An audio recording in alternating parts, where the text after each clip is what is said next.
სისხლის სამართლის საპროცესო კოდექსის 167 და 169 მუხლების ახალ რედაქციაში პარლამენტის წევრი აღარ ფიგურირებს. პროკურატურას დეპუტატის წინააღმდეგ სამართლებრივი დევნის დაწყება პარლამენტის თანხმობის გარეშე შეეძლება. უმრავლესობას მიაჩნია, რომ სადეპუტატო იმუნიტეტი კონსტიტუციით უკვე განსაზღვრულია და სხვა საკანონმდებლო აქტით დაცვა აუცილებელი არ არის. პროექტის ამ სახით დამტკიცების შემთხვევაში პარლამენტის საკონსტიტუციო და უზენაესი სასამართლოების თანხმობა მხოლოდ ომბუდსმენისა და გენერალური აუდიტორის წინააღმდეგ სამართლებრივი დევნის დაწყების შემთხვევაში იქნება საჭირო. არავის გარდა კონსტიტუციისა და არანაირ სამართლებრივ აქტს არ ააკუფლება ხელისუფლების შტოებს შორის ბალანსის შეცვალოს.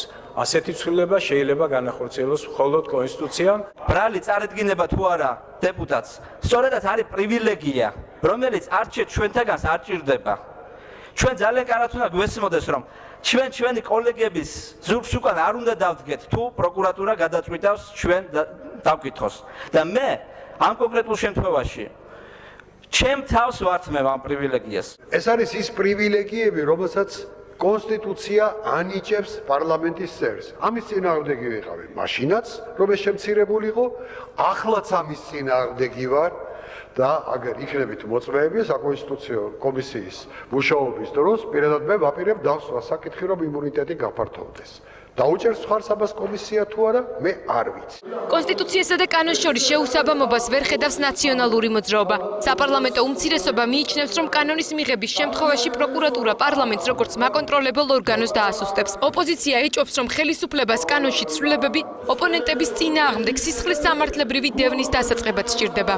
ჩვენ როგორც დეპუტატები, ჩვენი ხელით ვიმცირებთ საკუთარ დამოუკიდებლობას. ჩვენი ხელით ვჭრით იმ ტოტს, რომელზეც ვართ, როგორც დამოუკიდებელი და შეძლების დაგვარად ძლიერი პარლამენტის წევრები და ეს ყველაფერი სიკეთემდე არ მიგიყვანთ არც თქვენ, არც ჩვენ.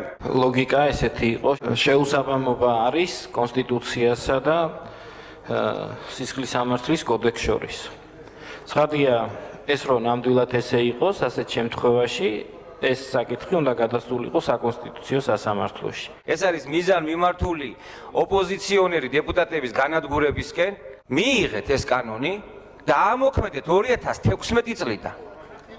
მაშინ, როდესაც ამ პარლამენტის უფლება-მოსილება გავა. თუ ეს არ გინდათ კონკრეტული პიროვნებების, ასე ვთქვათ, დაჭერისკენ თუ არ არის მიმართული. უმრავლესობის 7 დეპუტატმა სისხლის სამართლის საპროცესო კოდექსში ცვლილებების მომზადება მას შემდეგ დაიწყო, რაც გაირკვა, რომ მთავარ პროკურორს პარლამენტის ნებართვის გარეშე როლანდ ახალაიესთვის სამსახურეობრივი უფლებამოსილების გადამეტების ფაქტზე სამართლებრივი დევნის დაწყება არ შეეძლო.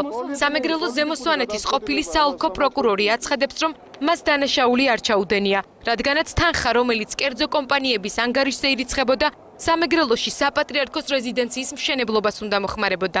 თქვენ გინდათ უფლის სიყვარულისთვის გავასამართლოთ, მაგრამ იმას ვერ ხვდებით, რომ ეს დიდი პატივია ჩემთვის. მე ერთხელ მithქვამს და კვლავ ვიმეორებ. თქვენ ვერ შემაშირებთ შანტაჟით და სხვა ვინცური მეთოდებით. მე არაფერში მჭირდება თქვენი იმუნიტეტი. ჩემი იმუნიტეტი პატიოსდება, სამშობლოს ერთგულება და წესიერი ხალხის სიყვარულია. 2004 წელს ნაციონალურმა მოძრაობამ სისხლის სამართლის საპროცესო კოდექსიდან მუხლი სწორედ იმ მოტივით ამოიღო, რომ კონსტიტუციასთან შესაბამისობაში არ იყო. თუმცა 2010 წლის 24 სექტემბერს რეგლამენტის გვერდის სავლით მე-7 მოწვევის პარლამენტმა იმუნიტეტის ფარგლები ისევ გაზარდა.